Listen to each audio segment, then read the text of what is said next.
Okay, so last week, ayan. Last week, we have started already with our review for inorganic chemistry. We have discussed matter, its classification, even the measurable properties of matter, and the changes they undergo. Okay, so we ended here with, I believe, with the evidences, tama ba? Evidences of chemical reactions. So let us continue.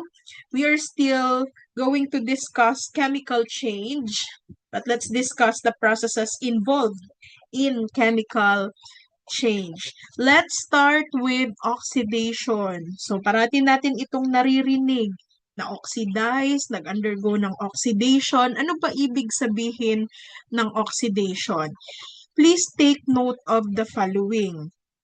Pag sinabing oxidation, it's the combination, it's the interaction of oxygen to your chemical substance. Okay? So, ang tandaan nyo lang, pag na-oxidize siya, oh, it's because of oxygen. Most likely, it's because of oxygen. Okay? So, ano mangyayari sa oxygen? Madagdag siya doon sa original substance mo. Thus, we have here gain of oxygen. Or pwede din namang loss of hydrogen and there will be increase in the oxidation state. Isa-isahin natin sila. We have here an example of a chemical reaction between magnesium and oxygen. Pag nag-react silang dalawa, magkakaroon ka ng compound called magnesium oxide. Okay? So, ano nangyari? This is your original element here or your original substance. Nagkaroon siya ng interaction with oxygen and nadagdag si oxygen dun sa kanya pagdating sa product. So, since merong addition of oxygen here, merong gain of oxygen, that is what you call oxidation. Okay? Now, how about the increase in oxidation state? Ayan. Ganito yung nangyari dito, class. Si magnesium, it's a single element. Please take note na kapag single element siya, hindi siya nakabond with other elements. Automatic yung oxidation state niyan, 0. Okay? Pag element na hindi nakabond with other elements, ang oxidation state ay 0. And then, oxygen, although O2 yan siya, it's an oxygen molecule, hindi din siya nakaband with other elements, still this one is 0 here. Pero look at this, magnesium oxide. This is already a compound. So, magnesium and oxygen, nagkaroon na sila ng chemical bond. This time, magkakaroon na sila ng oxidation state. For magnesium class, this is positive 2. I will have a separate discussion kung paano madedetermine yung oxidation state ng ating mga elements. I will just show you how oxidation happens. Mag-example lang ako, pero sa sunod na tayo mag-discuss paano naging positive 2 si magnesium and si oxygen naman ay negative 2. So look at magnesium. During the reaction from 0, naging positive 2. Ito yung increase in oxidation state and therefore magnesium was oxidized during the reaction. Okay? So, para sa class, para sa mga quizzes and even sa exam natin, I will be giving you examples of chemical reactions and you have to determine whether it is oxidation, reduction, or whatever. May mga processes pa kasi tayo later. So, ang pinakamabilis makita, class, kung oxidation ba talaga is itong gain of oxygen. But another thing, kung hindi mo makita si oxygen dyan, pwede kang mag-check ng oxidation state. Pero mahaba kasi na usapan itong oxidation state, so I'll have a separate discussion about that. Okay? For the meantime, ganito yung nangyari. Nag-increase ang oxidation state ni magnesium. Now, how about si hydrogen? Pwede din kasing oxidation, tapos there is loss of hydrogen. Walang hydrogen dyan sa equation. So, let me give you another example. So, we have here this one, CH3COOH.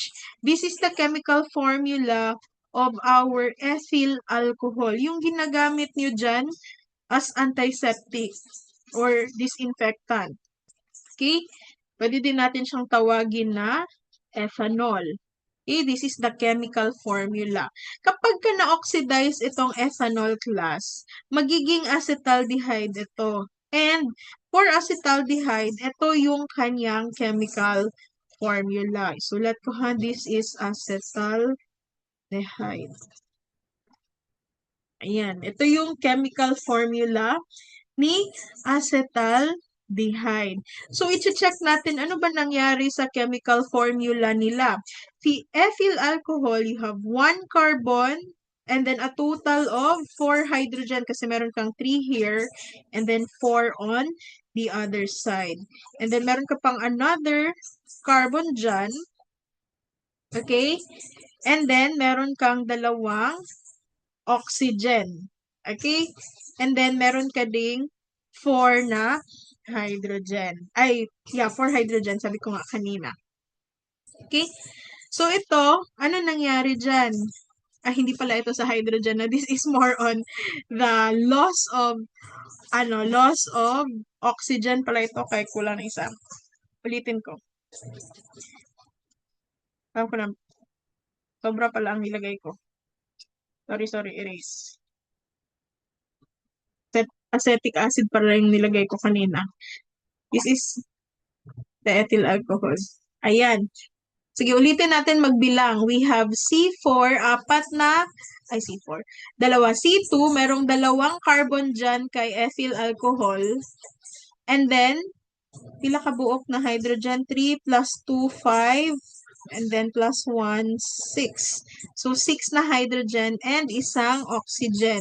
Well, dito na side, meron kang dalawang carbon. So, parehas sila. Pagdating sa hydrogen, meron kang 3 here and then another 1 on the other side. So, that's a total of 4 and isang oxygen. Okay? So, ano nangyari? Ano yung nangyari sa hydrogen?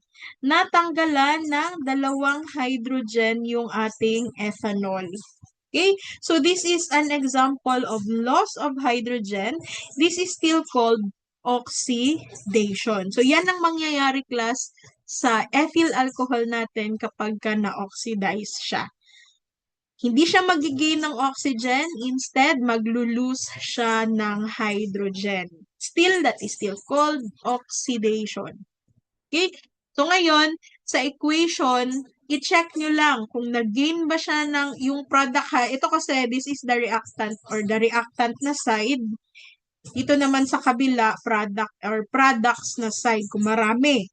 So, titingnan lang ninyo what happened to the reactant.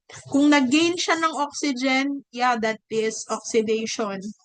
Kung wala kayong makitang oxygen na nag-gain sa equation, please check, baka hydrogen yon. Baka nag-lose siya ng hydrogen. That is still oxidation. And let's talk about oxidation state. Next class schedule natin. Kasi mahaba yan. Maubos ang aking time. Okay? Yung total kabaliktaran naman ni oxidation is called reduction. Okay? Bakit total kabaliktaran? Kasi as you can see here, oxygen is removed or hydrogen is added. Baliktad. And then there is decrease in oxidation state. So, ang mangyayari niyan, kung meron tayong example, baliktad siya.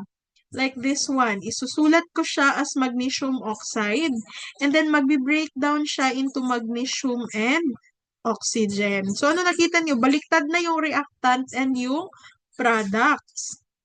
Kanina kasi sa oxidation, andun sa kabila yung magnesium and oxygen. So, ito, ano nangyari? Natanggalan siya ng oxygen. Yung original magnesium oxide, natanggalan ng oxygen, kaya magnesium na lang ang natira. Yan yung example, class, ng reduction. Or, kung hydrogen is added naman, balik rin natin yung ating example kanina. You have the acetaldehyde. Pag na-reduce siya, magiging ethyl alcohol siya. Okay? So, ano nangyari? Nadagdagan siya ng hydrogen. So, 4 lang ang hydrogen niya dito. Pagdating sa kabila, 5 na. Okay? Yan yung, 5. May hydrogen pa pala dyan, sorry. Meron na siya 6 na hydrogen. And then, kung i-check naman natin yung oxidation state, ganito yun. Si magnesium oxide, since compound na siya, positive 2 yung magnesium, yung oxygen dyan, negative 2. Tapos, di ba, ang product naging element, single element siya. So, sabi ko sa inyo kanina, walang oxidation state as in 0 kapag ka single element. So, this is 0 here. Ano mangyayari? Magnesium from positive 2 naging 0. So, there is a decrease in the oxidation state. Okay? So, yan yung mga samples natin for reduction. But actually, yung reduction na yan, yung oxidation and reduction na ito, partner yan sila always. We call them redox. Kasi sa isang equation, meron talagang nare-reduce, meron ding na-oxidize. So, gaya nito, magnesium is reduced kasi from positive 2, naging 0 siya. Pero if we're going to look at oxygen, from negative 2, naging 0 siya. That is actually an increase in oxidation state. Do not be confused, paano mo na siya nag-increase 2 tapos 0. Take note that this one is negative. So, in that case, nag-exist sila both. Si magnesium nag-undergo ng reduction, ito namang oxygen nag-undergo ng oxidation. So, partner yan sila always. Sa isang equation, kapag ka merong reduction, automatic meron talaga yung oxidation. Okay? Sige. So, since first year pa lang kayo, dun muna tayo sa basic na mag-identify lang kayo kung ano yung chemical process na nag-exist. So, just look at whether there is addition or removal of oxygen as well as hydrogen. Yun lang muna. Wag muna tayo mag-talk about oxidation state. Any question or clarification? Wala?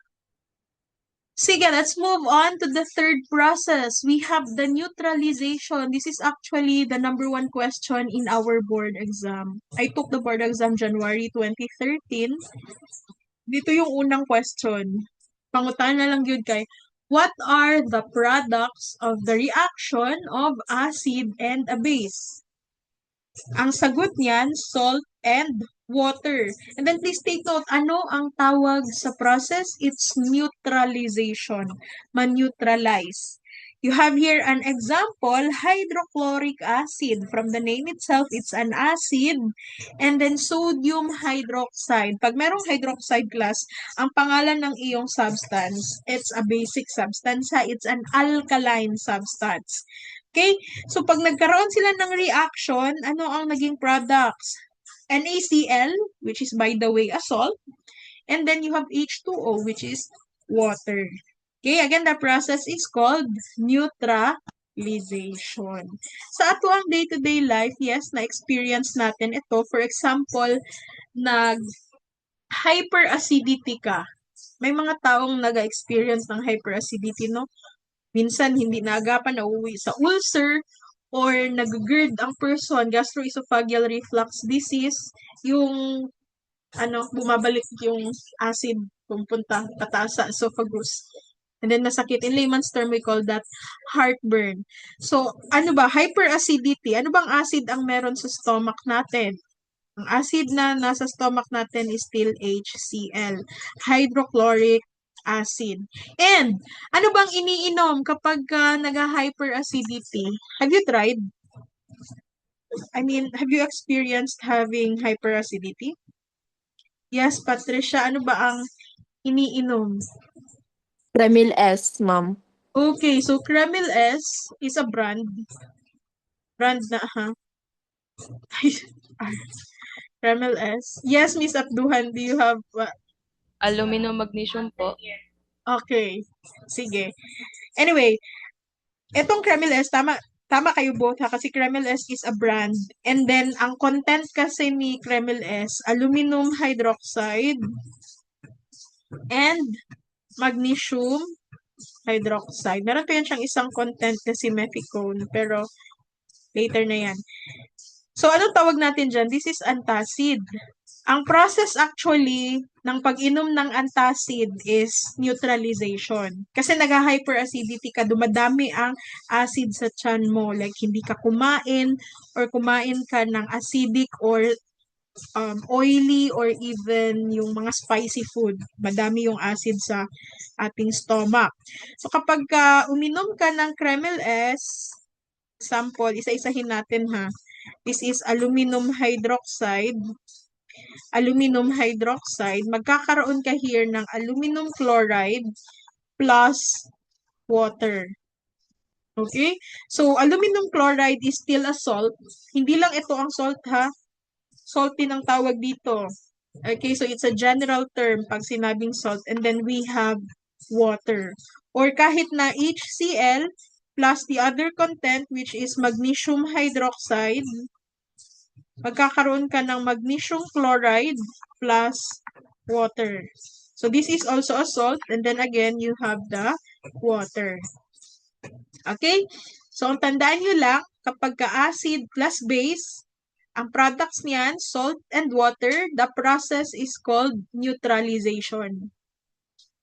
Okay? So si methicone kasi is not a basic substance. This is anti-flatulence. Pag sinabi mong anti-flatulence,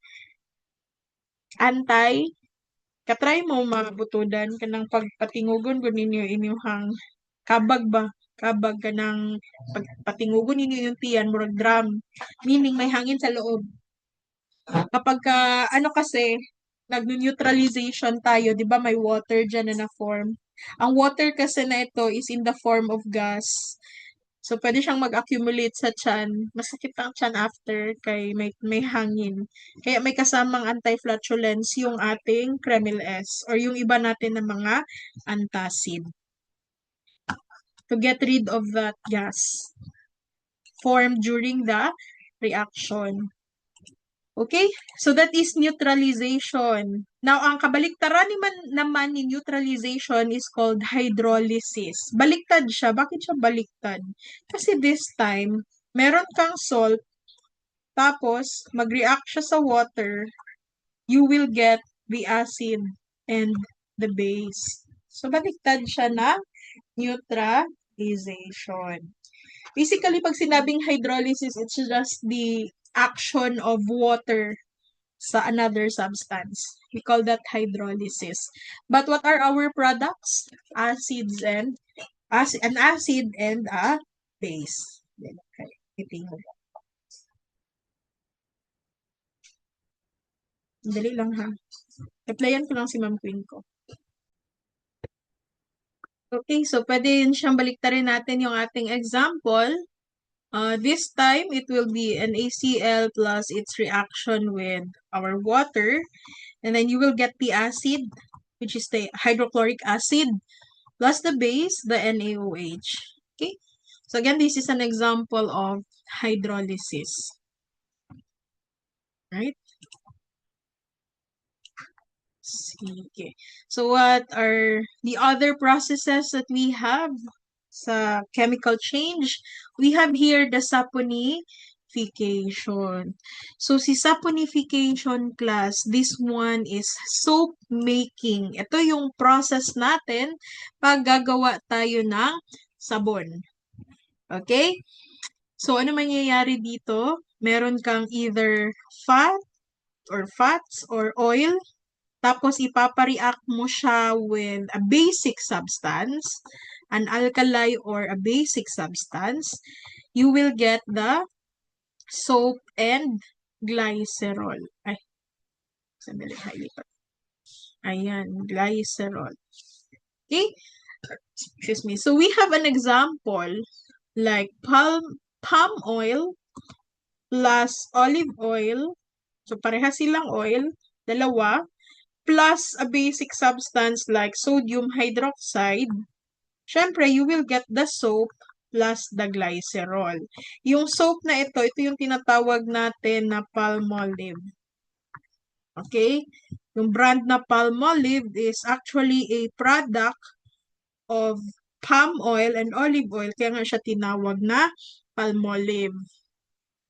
Okay?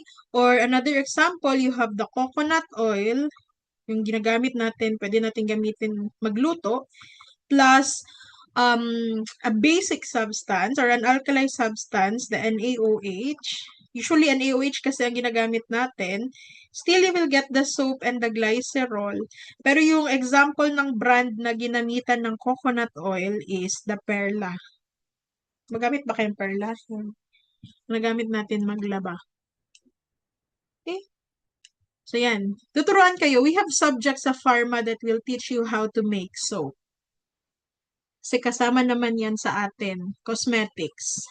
So, tuturuan kayo how to do this. Magkakaiba lang yung may mga variants lang ang soap class. Depende sa fat or sa oil na ginamit during the process and even doon sa alkali kasi pwede itong other alkali na substance. Pwedeng hindi sodium hydroxide. Example, pwedeng potassium hydroxide. Yun sila mga calcium hydroxide. Pwedeng gamitin yon. Okay, and at the same time, for example, Palmolive, madaming variants yung Palmolive, no? Kasi, nangyayari dyan, pwedeng gagamit sila ng coloring agent para iba yung color, and then magdadagdag sila ng fragrance, so kaya iba-iba yung amoy. And then minsan may mga soap na may additional na antibacterial agent, kaya naglalagay sila kung may antibacterial ba or wala. So, dun na siya nagkaka-iba-iba. Okay? But the process is the same. You just have to use oil, any oil, and then a basic substance. Pwede din fats class. Plus, soap is different from detergent ha. Yung soap talaga na ginagamit natin manglaba, mangligo. Ang panglaba lang dito na under sa soap yung Perla. Okay? Yung detergent, yung ginagamit pang laba, yung mga bar and powder, hindi yan galing sa fats or sa oil. Mga synthetic material yan sila. Okay? Inahimo na to sa laboratory. Mo na siya nga medyo harmful sa environment yung mga sabon pang laba natin. Okay? Kasi mga synthetic material, silang, yan siya compared to the soap na ginagamit natin maligo. Okay? And then what else? We have fermentation. Si fermentation, ang product natin dito, kanina soap, no? Ngayon, ang product natin is alcohol. So, this is the process of producing alcohol. Saan ba siya galing? It's an organic, galing siya sa organic material, so organic substance. Sabi ko, pag organic substance no, merong carbon. Merong carbon yan. And, ano yung mag-a-act doon sa organic substance? It's a microorganism. So, pag sinabi kong microorganism, pwede siyang bacteria, pwede siyang fungi, or pwede siya yung mga maliliit, protozoa, whatever. Pero usually, either bacteria or fungi yung ginagamit natin. And, ano yung product? Alcohol. Okay? So, we also have subject class na tuturuan kayo how to make wine. Wine lang ha, yun na tong beer. Wine lang. So, meron tayong subject na pag magdadala kayo ng fruit, any fruit, kasi yung fruit merong sugar, and the sugar is organic substance. Tapos, usually ginagamit natin sa school is fungi. It's the yeast. Yung yeast na ginagamit mag-bake. Yun. Parehas lang sila. And then, pag magkakaroon yan siya ng interaction, magpo-produce yan siya ng alcohol. So, yan yung number one experiment niyo sa pharmacognosy. Gagawin talaga siya at the start of the semester kasi mag-wine exhibit at the end of the semester. And then, talagang titikman nyo yung ginawa niyong wine. So, it's not really grapes na kanang required yun nga grapes ang gagamitin natin. Any fruit. Kasi any fruit naman contains sugar, which is an organic substance. So, magpo-produce pa rin yan ng alcohol. The process is called fermentation. Okay? Any question? That's the last process before tayo mag-move on kay nuclear change. Baka may gusto kayong itanong.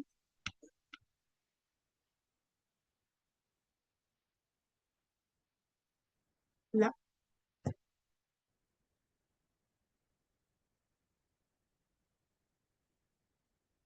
Sige. So let's move on. We are done with the chemical reactions, chemical change.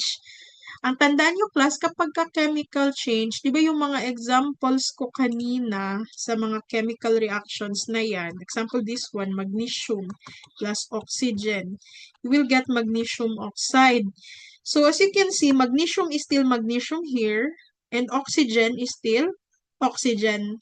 Nagkaroon lang sila ng chemical reactions na form yung bond pero walang naiba in terms of composition, in terms of the properties of the original na elements. Kapag nagkaroon yan ng pagbabago, hindi na siya magnesium or hindi na siya oxygen after the reaction, we cannot call it a, an ordinary chemical reaction. We call it nuclear change. Okay? Mag-change talaga siya in terms of composition sa nucleus niya. Meron tayong example niyan. Example, helium, magre-react siya with another helium, tapos, ang nabuo, beryllium. So, that's a totally different na element. Nuclear change yon. Nag-change ang structure ng atom, ang properties, and ang composition ng atom na nabuo during the reaction. So, meaning, nag-result ito na ma-change ang isang element into another element. So again, pag new element ang na-form sa reaction, we call that nuclear change. Hindi na siya ordinary na chemical change. Now, we have two types of nuclear change. The nuclear fission and the nuclear fusion. Yung example ko kanina, dito yon sa nuclear fusion. Okay, meron kang dalawang maliliit na atoms, tapos pag nag-react sila, magkakaroon ka ng bigger na atom. So, mas malaki naman talaga si beryllium kesa sa helium. So, fusion. Pag fuse nila, makukuha mo yung mas malaking atom. Baliktad itong nuclear fission. Meron kang malaking atom, magsusplit siya, and then ang ending, dalawang atoms na mas maliit and then totally different from the original one. So, pwede mo siyang like baliktarin, beryllium, tapos magsusplit siya into two helium. Nuclear fission ang tawag dyan. Okay? I hope that is clear. Baka you want to clarify something before tayo mag-move on sa ating atomic structure. Tapusin ko lang itong atomic structure and then we are done.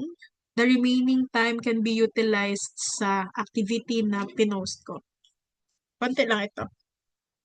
Sige, so atomic structure. This is how we see the atoms. Ito yung ating structure ng atom na in the center we have the so-called nucleus, and in the nucleus there we can see the protons and the neutrons. Okay, so you have the green one. These are the positively charged particles. We call them protons. And then the green ones there, the red ones, they don't have charges, so we call them neutrons. Both of them, the protons and the neutrons, are found at the center. We call that the nucleus.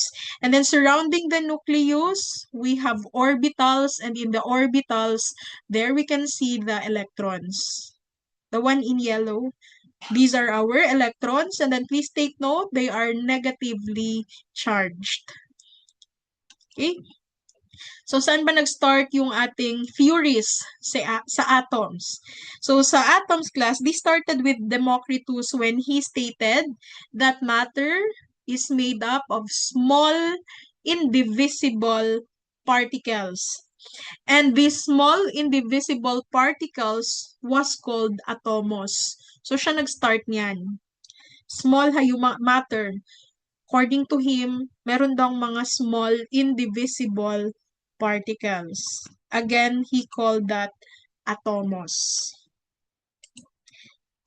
I-download nyo yung PowerPoint ko doon, ano nito. Para yung kopyahin nyo na lang yung mga sinabi ko na wala sa aking PPT. Okay? Now, another person involved here sa theories ng ating atom. We have John Dalton. According to him, matter is made up of atoms. So, siya talaga yung sa atomic theory. He called these small particles as atoms. And then please take note, he said also all atoms of a given element are alike. So pag sinabi mo hydrogen element, this is composed of hydrogen atom also. So hindi pwedeng magbago yan kasi pag nagbago yan, hindi na yan siya hydrogen. O kaya pag sodium element, this is also composed of sodium atom or atoms. Ayan. So, lahat ng atom sa isang element ay magkakapareho. Now, atoms enter into combination with other atoms to form compound. So, pwede daw mag-combine yung one atom to another atom or even maraming atoms to form compounds. Okay? And take note of this, that these atoms do not change. So, they remain unchanged during ordinary chemical reaction. Kagaya ng aking example, na pag nag-combine si magnesium and si oxygen, you will still see the magnesium and the oxygen sa product. Nagkaroon lang sila ng chemical bond. So, hindi siya na-change. Silang dalawa, hindi sila na-change during the reactions. And then, according to John Dalton, atoms can combine into simple numerical ratios. Like this one, magnesium oxide. Pag sinabing magnesium oxide, the ratio is 1:1. Isang magnesium, isa din na oxygen. Pag nagbago yan, we cannot call it magnesium oxide anymore. Okay? Or pag sinabing water, our ratio is 2:1, dalawang hydrogen, isang oxygen. Okay? Pag nagbago, hindi na yan siya water. Okay? So, according kay John Dalton, atom daw is a hard indestructible sphere. So, ano yan siya? Ang description niya is like a billiard ball. Kaya nga tinawag na billiard ball model. So, isang sphere na parang billiard ball, matigas, ganyan, hindi siya na-destroy. Kaya lang, this was disproved when subatomic particles were discovered by other scientists. Okay? So, billiard ball model yung kay John Dalton. Now, ito yung sabi niya, law of definite proportion, yung example ko kanina, na pag sinabi mong H2O class, the ratio is 2:1. Kasi dapat definite yung proportion ng ating compound. Okay? So, according sa law of definite proportion, pag nag-form daw ng compounds, ang composition nila or proportion is always definite. Pag nagbago ito, like H2O2, hindi mo na siya pwedeng tawaging water kasi hindi na yan siya water. Nag 2:2 na siya. We call this hydrogen peroxide. Okay, so dapat definite. Sa isang compound, definite yung proportion ng mga atoms na yan. Right? That is under kay John Dalton, ha? So, who else? Sino pa yung involved dito sa ating atomic theory? We have J.J. Thomson, Joseph John Thomson. He described naman atom like a raisin bread or a plum pudding na model. So actually, si J.J. Thomson, siya yung nag-discover ng electrons. Yung mga raisins na yan na he described, like this is the bread and then may mga raisins daw dyan, It was actually the electrons. So siya nag-discover niyan na meron palang electrons diyan embedded doon sa atoms. Okay? And then who else? We have Rutherford, Ernest John Rutherford. He did the gold film experiment, and during his experiment, he discovered protons. Siya naman ang nag-discover sa protons using gold film. Anong ginawa niya? So meron siyang gold film dyan, naglagay siya ng ilaw. So for example, this one. And then, during the experimentation, he observed na yung light, 99% of the light nag-pass through lang sa gold film. And then, 1% lang yung na-deflect, yung bumalik. Okay? Actually, less than 1%. So, in that observation, meron siyang mga proposals. According to him, atom daw is mostly an empty space. That is because of that 99% na light na nag-pass through. And then, yung 1% according to him, yun yung nagbibigay ng mass sa atom and doon makikita yung mga positive particles. Kaya sabi ko nga, siya ang nag-discover naman ng protons. Okay? Kasi yung light na ito, na nilagay niya positively charged. Di ba meron tayong rule sa chemistry? Opposite attracts. So, kung positive ito, tapos negative, yung ating gold film dyan, magpapass through lang yung light. And then, may 1% na na-deflect kasi nga, pareha silang positive, kaya na-deflect yun. So, yun yung tinawag niya na protons. Okay, so that is Ernest John Rutherford. And then, we have Neil Bohr. Siya naman yung nag-describe sa atom like planets. So, according to him, meron ka daw sun dyan, that is the nucleus, and then meron daw siyang mga orbitals na kapalibot, and then sa orbitals, dun mo makikita yung mga planets, pero he described that as the electrons. Okay, so like planetary model. Everything revolves sa sun, which he considered as the nucleus of the atom. Okay? That is for Neil Bohr. And lastly, we have Erwin Schrödinger. Siya yung nag-name. Kasi yung mga orbitals na yan, wala yung name sa planetary model ni Neil Bohr. So, siya yung nag-describe sa electron cloud. So, according to him, nakapalibot sa nucleus class. This is the nucleus. Meron daw yung 3D structure which he called electron cloud, and then we call that orbitals ngayon. Diyan mo daw makikita yung mga electrons na yan. Yung mga orbitals. Okay? So, si Erwin Schrödinger yan. So, to summarize, we have here theories on atom. Everything started with Democritus. He coined the term atomos, but according to him, atom daw is made up of small indivisible particles. Si John Dalton, yung tumawag na talaga sa atom as atom, he made the atomic theory, but he had his model, he called it the billiard ball model, which was disproved when subatomic particles were discovered. And then we have Joseph John Thomson. Ang sa kanya naman is the raisin bread model. And then that time, he discovered the electrons. Si Rutherford, he did the gold film experiment. And then he discovered the protons. And then to complete the subatomic particles, it was James Chadwick who discovered the neutrons. That neutrons are found in the nucleus kasama ng protons, but they don't have charges. So, neutron kasi neutral. Again, that was James Chadwick. Right? Questions or clarifications, class? Want to ask something?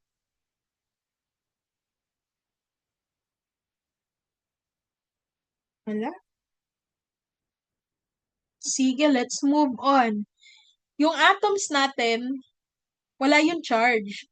Therefore, kung mag-assume siya ng charges, we will now call it ion. Okay?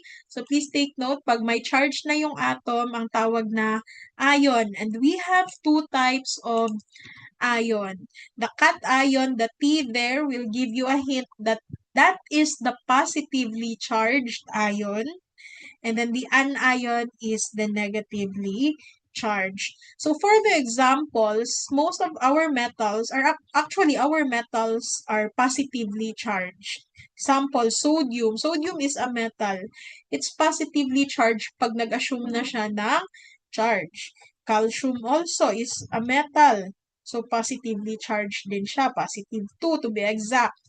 And then what else? Aluminum is a metal. And then, positive din siya. Positive 3.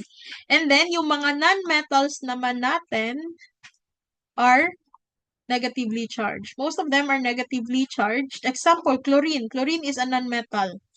So, that is negative 1. Oxygen, it's a gas, di ba? So, it's a non-metal. The charge is negative 2. Nitrogen is also a gas. So, the charge here is negative. An ion siya. Negative 3. Okay? Yeah, fluorine is another example of a non-metal. So, an ion siya pag nag-assume na siya ng charge. How do you know the metals and the non-metals in the periodic table? You have periodic table there. Wait lang. Open a periodic table. Then, let's identify saan dyan yung metal and the non-metals.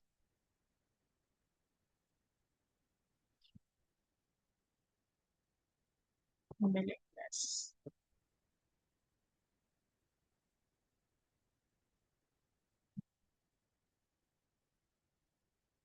Ayan.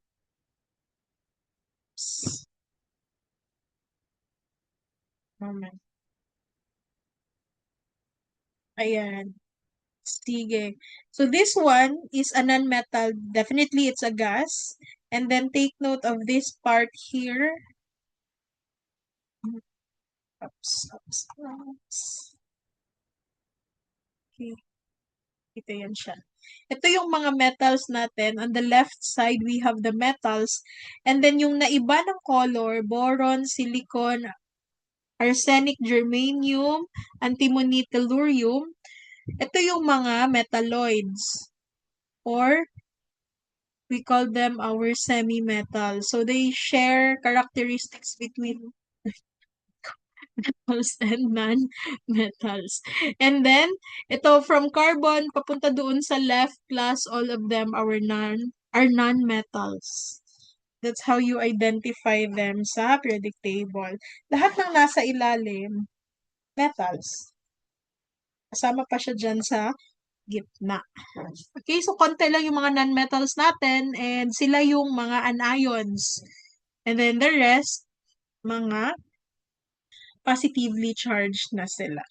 So, sabi ko mostly ha kasi hydrogen is a non-metal but this is positively charged. Hydrogen is charged as positive 1.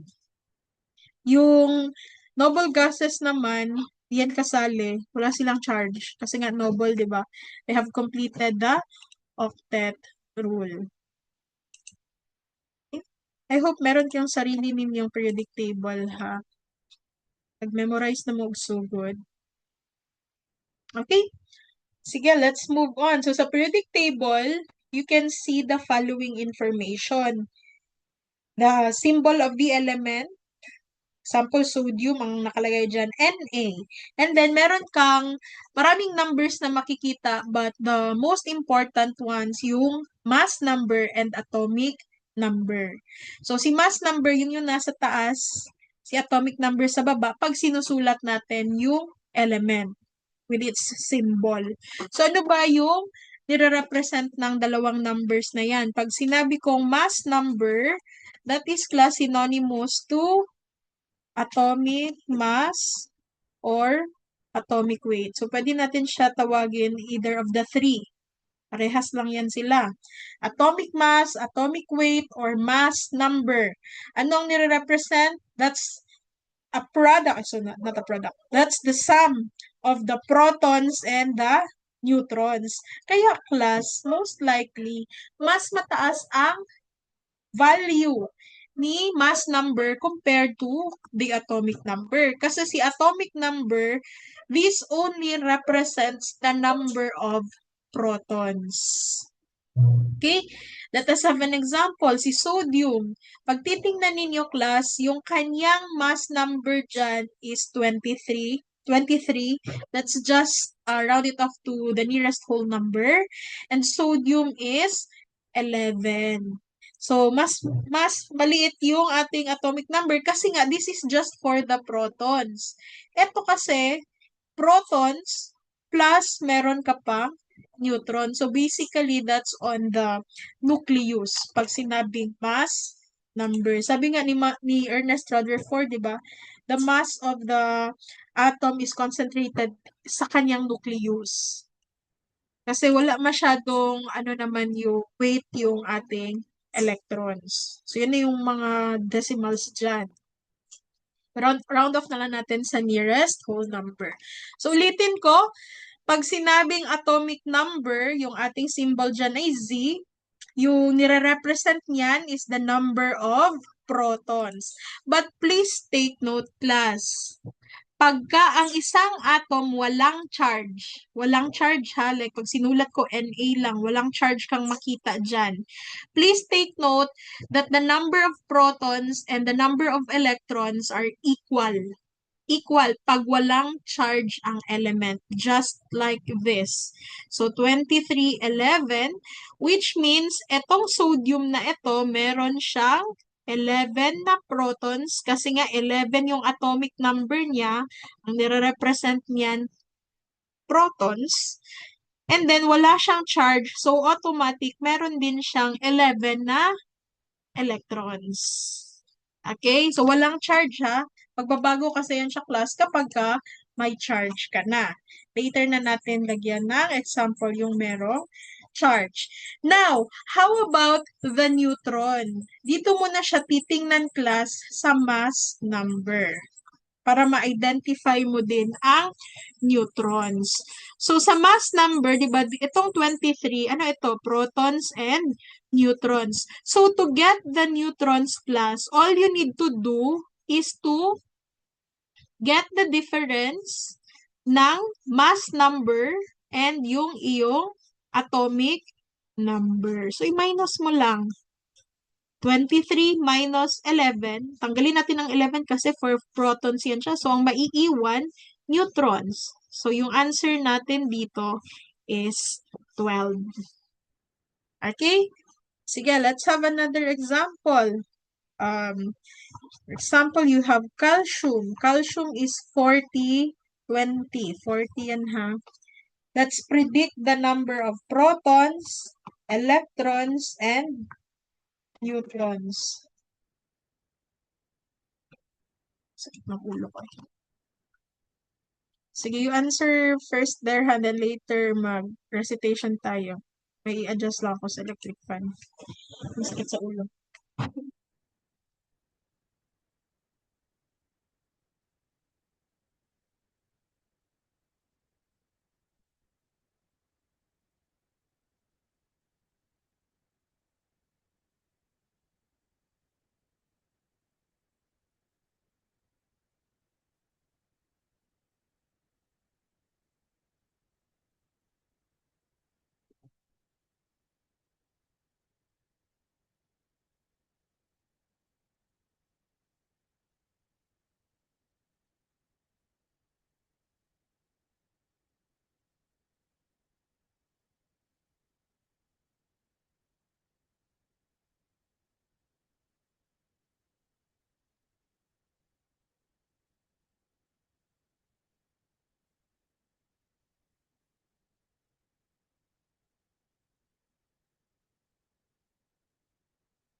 Alright. Sige, so ano yung sagot natin? First with the proton. Anyone? Ano yung proton dyan for calcium? Yes, Miss Hechanova. Ang sagot dyan, protons. Wala si Alexandria.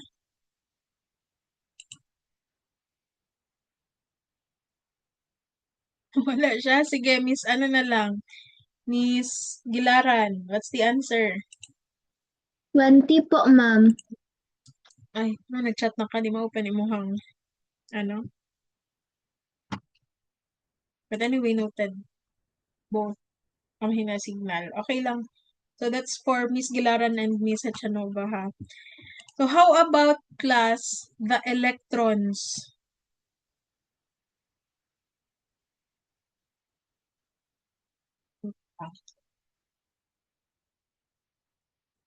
Miss Amper? Ila ka buo? 20 po. 20. Very good. So, how about the neutrons?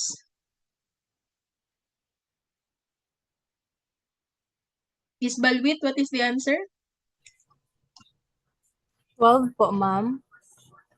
12. Bakit 12? Calcium tayo ha, calcium na tayo. We are done with the sodium. Ano yung magiging neutrons nito? Is bagong? 20 po, ma'am. Okay, 20. Ay, by the way ha, yung sabi ko sa inyo, matama or mamali yung sagot nyo that is considered a recitation, send nyo pa rin siya sa akin sa inbox ha.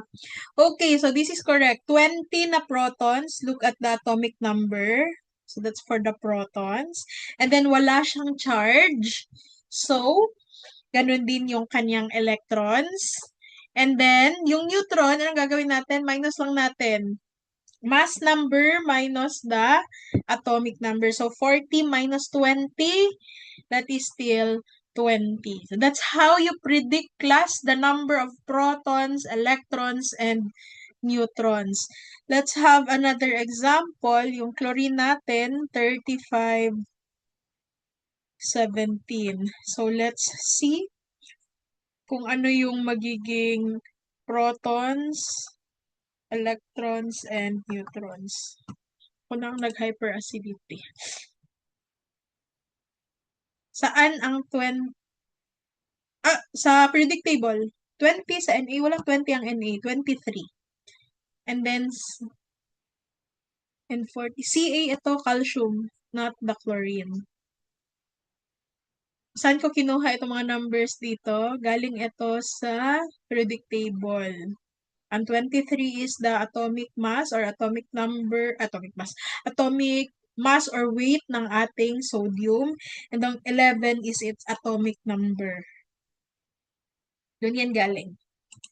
Hindi ko pa yan pinapamemorize sa inyo ha. Ang ginapamemorize na ko sa inyo ha, ilahang symbol, ang pangalan, and ang arrangement ng periodic table. Hindi kasali doon ang pag-memorize ng atomic number and atomic mass. Sige, let's have the protons. Ano pwede ko natawag? Mr. Aurora. 17 po, ma'am.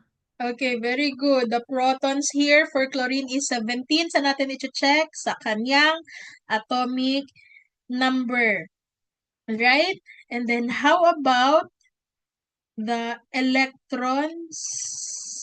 Miss Banyaga? 17 po. Okay, 17 pa rin kasi wala tayong charge dyan. How about the neutrons? Miss Clavicilias? It's 18 po, ma'am. Okay, so anong gagawin? I-minus lang. 35 minus 17 is 18. Ganun ha? That's how you predict the protons, electrons, and neutrons. Now, let's try class nang meron siyang charge. Kasi sabi ko, pantay ang protons and electrons kung walang charge. So, what will happen now kung may charge na siya? For example, sodium. Meron siyang charge dyan na nakasulat na positive 1. Ano yung gagawin natin? Ganito ha, pag merong charge, same pa rin ang protons. You will still look at the atomic number. So, 11 pa rin yan. And then, same pa rin yung neutron. Kasi ang gagawin lang naman is ma-minus. 23 minus 11. Dito sa mass number, wala namang involved here na electrons. So, 12 pa rin. Ang magbabago class kapag ka may charge ang element, nagiging ion siya, is itong electrons. Okay? So, instead of 11, magbabago yan kasi meron na siyang charge. Alright? So, ano yung tandaan nyo? Kapag ka positive ang charge ng isang ion, it means there is loss of electron. Meaning, nabawasan siya ng electron, nabawasan yung negative charge niya, mas madami na ngayon yung kanyang positive charge. Kaya positive yung kanyang charge. Okay? So, kung ano yung number na kasama dyan sa charge, yan yung nawala na electron sa kanya. Which means for sodium, ang isusulat na natin now is 10. Okay? 10 na lang ang electrons ni sodium kung magkakaroon siya ng charge na positive 1. Okay? That's how you do it. Pero pag negative ang charge ng isang ion class, it means there is gain of electron. Kaya nga siya nag-negative kasi mas madami na yung kanyang negatively charged particles. So, negative yung kanyang charge. Okay? So, let's try, be.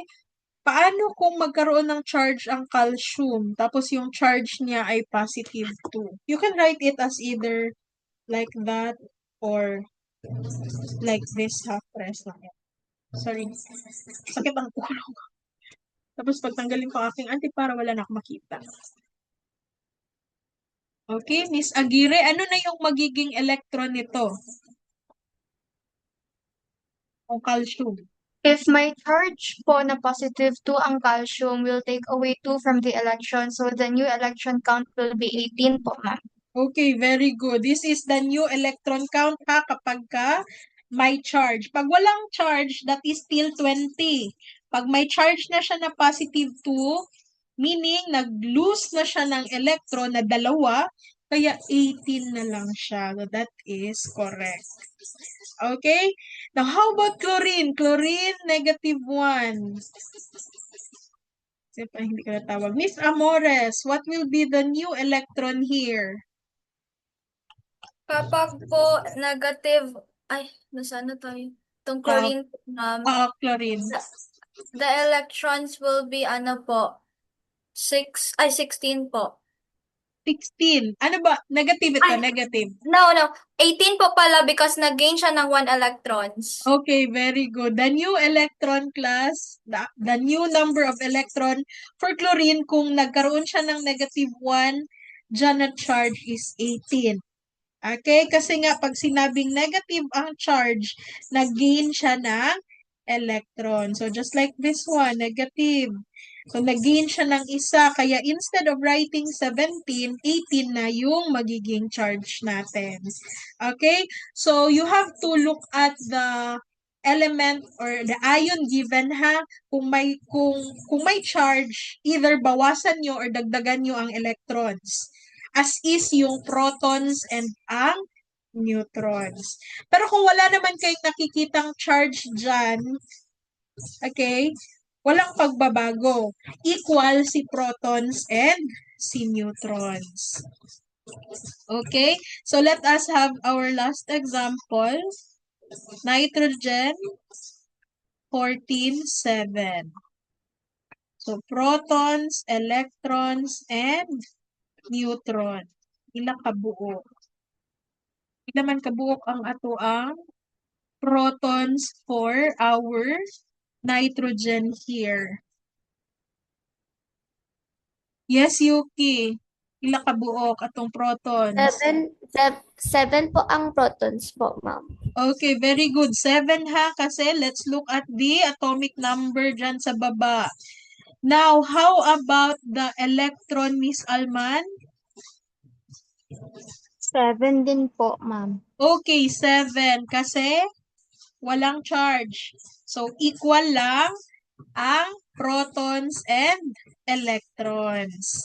So, how about the neutrons, Miss Nimes? Nimes, no? Yes po, ma'am. Nimes po.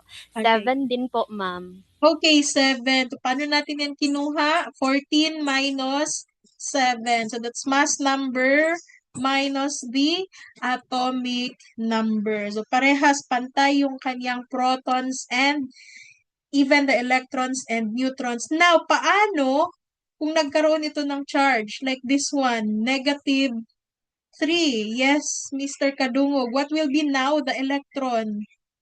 The number of electron? Magiging 10 na po, ma'am. Okay, so hindi na siya 7. Negative means nag-gain siya ng electron. So, pila ka book yung nag-gain? 3. That is correct. Magiging 10 na ngayon ang electrons ni nitrogen. Alright? So, meaning class ang magdidictate ng number of electrons yung charge.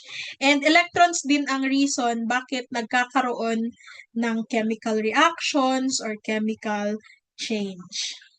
Okay, so yan, hindi natin binabawasan yung ating protons ha, kasi pag nabawasan or nadagdagan yung protons class, that means ibang element na yon. Proton kasi class, atomic number is unique sa each element. Pag sinabi mong atomic number is 1, that is only for hydrogen. So walang ibang elements na may isang proton. Kaya pag sinabi mong 2, automatic that is for helium. So, ang nagbabago is the electron. Yung neutrons, pwedeng merong pagbabago sa neutrons, the same element, tapos may bagong neutron, pwede natin siyang tawaging isotopes. Okay? Or meron pang iba. Yan yung ating i-differentiate.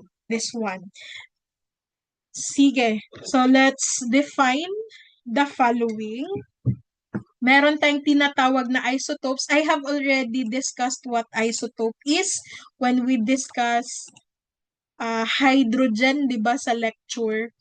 So, pag sinabing isotopes class, same element sila, which means same ang protons, same number of protons. Please take note of that. Kaya yung diniscuss ko sa inyo hydrogen, meron tayong isotopes ng hydrogen.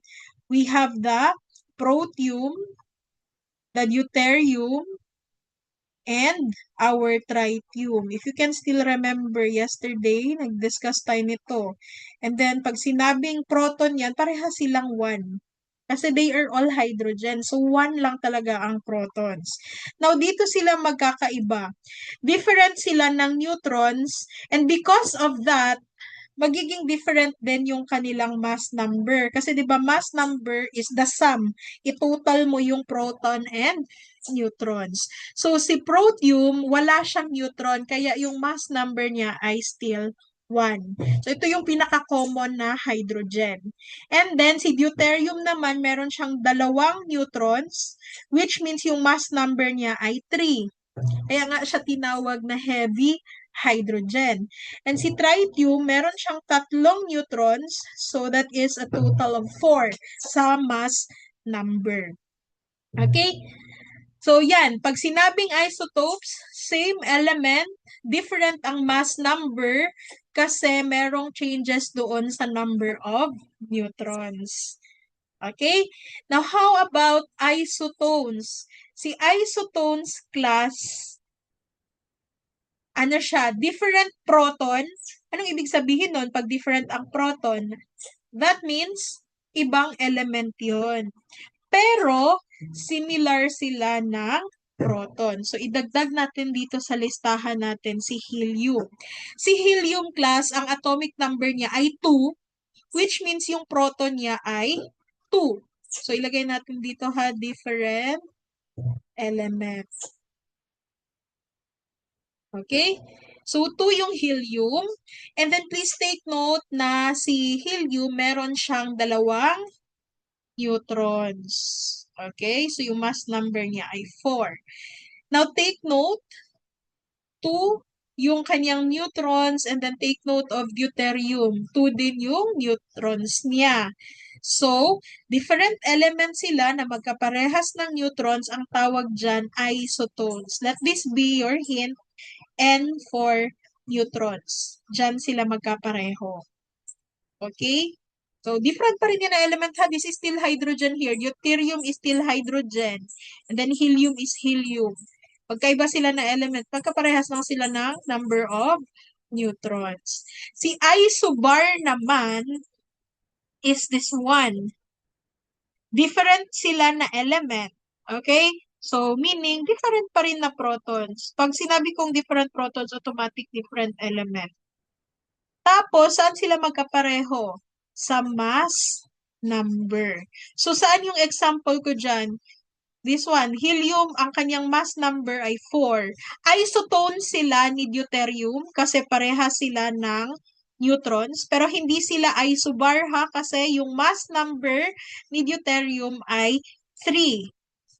So, sino yung ka-isobar ni helium? Si tritium. Kasi look at the mass number ni tritium. Pareha silang 4. Okay? So, yan yung mga nag-exist na may similarities. Isotopes, isotones, and isobars. Dalawang elements ito na meron silang similarities.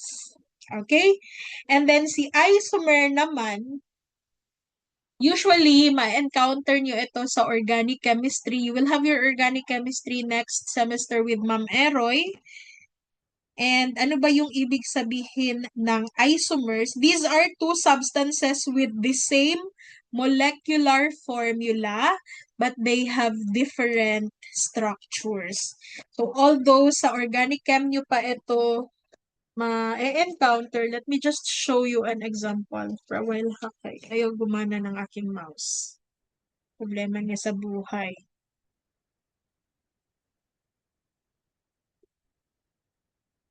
Okay.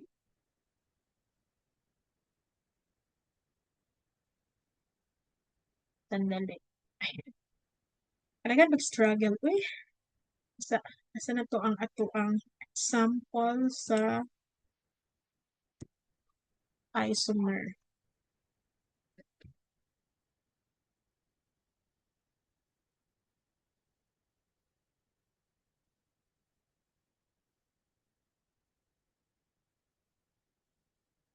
Ulo. Plus na. Tayo ako ha ka ng tawagan na galag ko pero sakit yung ulo. Sandali. Awa. HDI.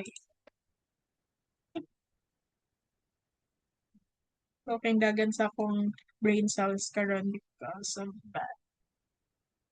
See this one. Nag-google ra ko ha. Because I don't have examples here sa isomers since this is a lesson sa organic chemistry. Ito yung example ng ating isomer. Look at them. We have the ethanol and the dimethyl ether. If we're going to check their molecular formula, they have the same molecular formula, C2H6O. Ito yung structure ni ethanol. And ito naman yung structure ni dimethyl ether. Magkaibang chemical substance yan sila. They share the same molecular formula, but when we are going to look at their chemical formula, iba. Okay? Ang tawag natin sa kanila ay isomer. So, kung bibilangin natin just to check, meron kang dalawang carbon dyan, so C2. And then for hydrogen, 1, 2, 3, 4, 5, 6. So, 6, and then isang oxygen. Kung titingnan natin si dimethyl ether, yes, you still have 2 carbon, 1 and 2. And then for our hydrogen, we have 1, 2, 3, 4, 5, 6. And then meron kang isang oxygen. So yes, parehas nga talaga sila ng molecular formula, pero magkaiba kung titingnan na natin ang structure. And because they have different structures, they are two different chemical substance. Yung isa ethanol or ethyl alcohol, and then the other one is an ether, dimethyl ether. Okay? Yan yung ibig sabihin ng isomers. Pero let's not have more examples kay ano na siya. that happens usually sa mga organic chemicals. Yan siya masyadong nag-exist with the inorganic yung mga chemicals natin. Okay? And then allotropism. Allotropism class is a phenomenon wherein yung isang element mo nag-e-exist siya in many forms. And these forms have different conditions, which means iba-iba sila ng physical and chemical properties. Again, the phenomenon is called allotropism. And yung mga different forms na yan, we call them allotropes. Okay? So, meron ka dito example. We have the carbon. Okay? Meron itong different allotropes like, number 1, coal. Or, sige, let's just call it charcoal. Charcoal is made up of carbon. And how do we describe charcoal? Maitim? It's solid, but it's soft, no? But madali natin siyang i-divide or i-cut into pieces ng charcoal. But then again, that is made up of carbon. Carbon only. And then, we have the so-called graphite, which you can see sa lead ng inyong pencil, yung sinusulat ninyo. That's still carbon. And as you can see, it has a different properties, different ang properties nila with charcoal. Hindi siya gaanong maitim. And then, yung texture niya hindi kaparehas ni charcoal. But still, this is made up of carbon. And then, we have the diamond. Yes, diamond is still made up of carbon just like the two. But nakita nyo naman ang diamond, no? It's shiny. It's very hard. You can only cut diamond using another diamond. So, dati, we consider diamond as the hardest mineral. Ngayon, hindi na. Pero dati, it's the hardest mineral. But, again, it's made up of carbon. So, itong phenomenon na ito, it's called allotropism. And then, ito sila isa-isa, we call them allotropes of carbon. Okay? So, they are made up of the same elements, carbon pa rin, but they have different forms, and because of that, they have different properties. Okay? Yan yung ibig sabihin ng allotropes. That's different from isotopes, ha? Isotopes is more on the neutrons. Ito yung form niya talaga. Na carbon siya, pero iba yung mukha niya. So, iba yung properties, they are linked together. The carbons there are linked together differently. Kaya nag-iiba yung kanilang form. Okay, and then lastly, I will end here sa orbitals plus how do we define orbitals? Just a space in the atoms where we see the electrons. Yun lang. Doon natin makikita ang mga electrons na yan. Let's have more of that when we discuss the periodic table next meeting. So, dito tayo mag-e-end ngayon. Any question or clarification? Baka may gusto kayo